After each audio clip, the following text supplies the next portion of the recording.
느헤미야는 뛰어난 신앙심과 리더십으로 백성들을 독려하여 무너진 예루살렘 성벽을 52일 만에 재건했습니다. 그러나 성벽 봉헌식을 하지 못했습니다. 어느 정도 시간이 지나고 몇 가지 급하고 중요한 일들을 정리한 이후에 봉헌식을 갖게 되었습니다. 그동안 느헤미야는 에스라와 더불어 백성들의 신앙 부흥운동을 일으켰습니다. 또한 예루살렘 성 주민의 수를 늘려 자체 방어가 가능하도록 했습니다. 이러한 일들을 마치고 드디어 예루살렘 성벽 봉헌식을 하게 되었습니다. 봉헌식을 위한 준비가 중요했습니다. 그 준비는 정결의식이었습니다. 우리는 여기서 중요한 교훈을 얻게 됩니다. 그것은 우리가 하나님을 가까이 하려면 죄에서 정결해져야 한다는 것입니다. 정결의식을 갖고 성벽 봉헌식을 시작했습니다. 성벽 봉헌식의 주요 순서는 찬양이었습니다. 교회 행사에서는 그 무엇보다도 기쁨의 찬양이 있어야 합니다. 하나님이 찬양을 기뻐하시기 때문입니다. 성경은 말씀하고 있습니다. 이 백성은 내가 나를 위하여 지었나니 나를 찬송하게 하려 함이니라. 하나님은 찬송을 받으시기 위하여 우리를 지으셨습니다. 우리가 하늘나라에 가서 하게 될 주된 일은 찬양하는 것입니다. 요한계시록의 천상 장면을 보면 이 사실을 확인할 수 있습니다. 이 땅에 사는 동안에도 우리 삶에 찬양이 가득해야 합니다. 하나님은 기교보다는 우리의 마음이 담긴 찬양을 기쁘게 받으십니다. 최근에 독일의 한 교회에서 인공지능 AI가 예배를 인도해 화제가 되었습니다. 하나님은 그 예배를 받으실까요? AI가 아무리 설교를 잘하고 성가대보다 아름다운 화음을 낼지라도 그것은 기계에 불과합니다. AI는 아무리 발달하고 진화해도 하나님의 영이 없습니다. 하나님은 사람에게만 친히 생기를 불어넣어 생명이 되게 하셨습니다.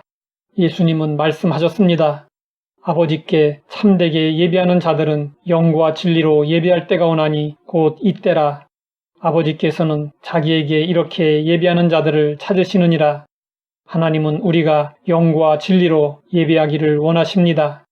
비록 어눌할지라도 우리의 입술을 통해 불리는 마음의 찬양을 받기 원하십니다.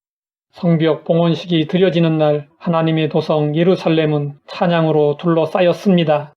백성들의 마음의 찬양으로 가득했습니다. 성경은 그 모습을 이렇게 전하고 있습니다. 이날에 무리가 큰 제사를 드리고 심히 즐거워하였으니 이는 하나님이 크게 즐거워하게 하셨습니다. 부녀와 어린아이도 즐거워하였으므로 예루살렘이 즐거워하는 소리가 멀리 들렸느니라. 백성들이 크게 즐거워할 수 있었던 것은 하나님이 그렇게 하셨기 때문이었습니다. 백성들의 즐거움은 하나님에게서 나왔습니다. 유다 백성들에게는 근심 걱정할 수밖에 없는 요인들이 많이 있었습니다. 하지만 하나님은 그들의 마음에 큰 즐거움을 주셨습니다. 즐거움이 얼마나 컸던지 즐거워하는 소리가 멀리까지 들릴 정도였습니다. 백성들은 하나님이 주신 즐거움을 경험하고 하나님과 더 가까이 하며 방해자들이 있어도 예루살렘의 회복을 위해 용기를 낼 수 있었습니다. 하나님은 오늘 우리에게도 환경을 초월한 즐거움이 있기를 원하십니다. 즐거움은 우리 인생에서 왜 중요할까요? 성경은 말씀하고 있습니다. 마음의 즐거움은 양약이라도 심령의 근심은 뼈를 마르게 하느니라. 기쁨과 즐거움은 우리의 몸과 마음과 영혼의 치유를 가져옵니다.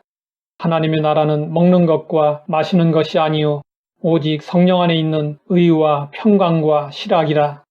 우리가 성령 안에 있으면 환경을 초월하여 기쁨으로 충만할 수 있습니다. 예수님이 공생의 사역을 하실 때 의도적으로 가까이 다가간 대상이 있었습니다.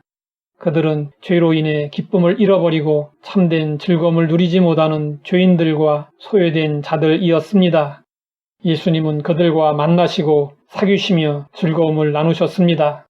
이런 모습을 본 많은 사람들이 예수님의 즐거움이 천박하다고 무시했으며 예수님을 비난했습니다.